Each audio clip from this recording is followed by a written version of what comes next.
Hey you guys, welcome back to Wordonyastreet. I'm your girl Lex, and I want to give you the details in regards to this shirt. Faith subtract fear equals faith. Why is this so important, especially now in this generation, in this day and age? I mean, it's always been important, but what exactly does faith subtract fear equals faith? You would think it seems like it's pretty much self-explanatory, but in other words, we still find ourselves having fear when we know we're full of faith.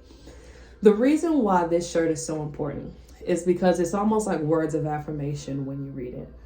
When God gives you a calling, when God gives you a purpose, when God tells you to go, a lot of times and even myself, I'm a victim of it. A lot of times we get stuck in the process of moving.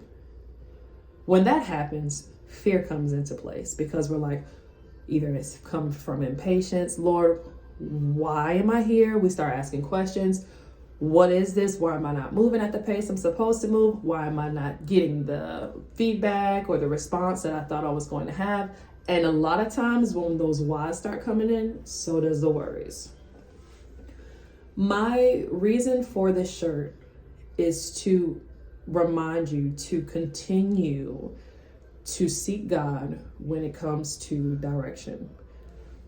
If in the event that you get stuck in the process of doing something that you're just trying to be obedient in, or just you have faith in, something that you know you could do, but you know that you're confident in, something that you know that you have the ability to do, especially if it's a God-sized vision and you're like, okay, Lord, I believe in you. I know that you want me to do this. But you find yourself getting stuck. If in the event that's the case, ask God what he wants from you in this season. I encourage you, and I can only stretch this as far as I can possibly stretch it. Seek time with God. Now, a lot of people, they can say that and it's like, okay, yeah, sounds good. I go to church, or sounds good. I worship, or sounds good. You may not even know the reasons why you get stuck. But this is one of the reasons. Sorry, I had someone calling. This is one of the main keys as it pertains to faith. You want to know what that is? Okay. Learn how to hear from God. If I can give you any instruction, the importance when God tells you to go somewhere and you are obedient when he tells you to go somewhere. You don't want to go there and get stuck. Imagine this. Imagine God told Moses to go to Pharaoh. And Moses acts in obedience. Okay, God, I'm going to go to Pharaoh. And then he gets there. And he tries to do it his way. Or he just tries to figure it out. And he's like, yeah, so you going to let my people go or not? No. All right, well, I mean, how you want to cut this up? Like, you know, I mean, what we need to do? We need a battle about this? Like, what's going on? Just trying to think of ways that you can figure things out on your own doesn't even make sense, especially if God's the one who told you to do something. Moses had to make sure that he was in tune because he was going to make a big move.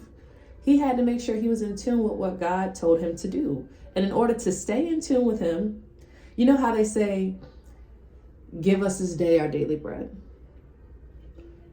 I need guidance daily. I need direction daily.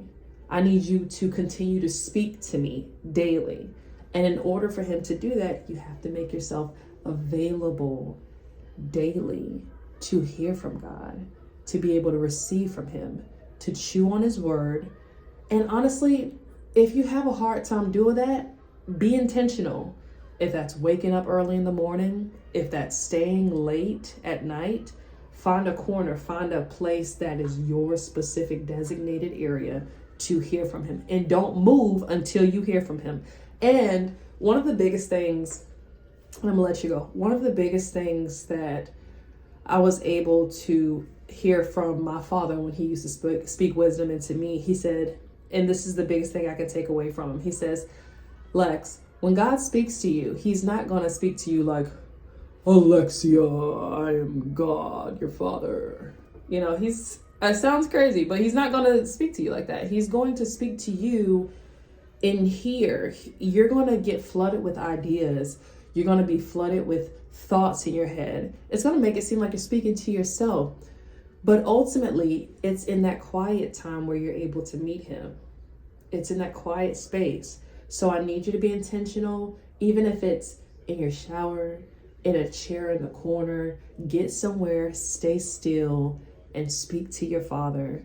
Ask him to continue to give you guidance and wisdom and direction on the journey that you desire to go, whether it's entrepreneurship, whether it's you trying to be a parent, whether it's financial, whatever the case is. Whenever you seek God in faith, don't have fear applied to it. Don't give fear leadway. If you feel like you're not moving and you feel like you're starting to doubt yourself or fear is trying to creep in, then that's when you need to, that's like a prime example, the side effects, I will say, on you not spending enough time with God.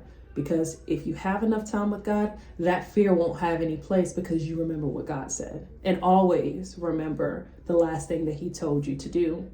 And once it's fulfilled, go back and seek him for the next direction. In every footstep, continue to seek him, and he will ultimately direct your path. Have a blessed day.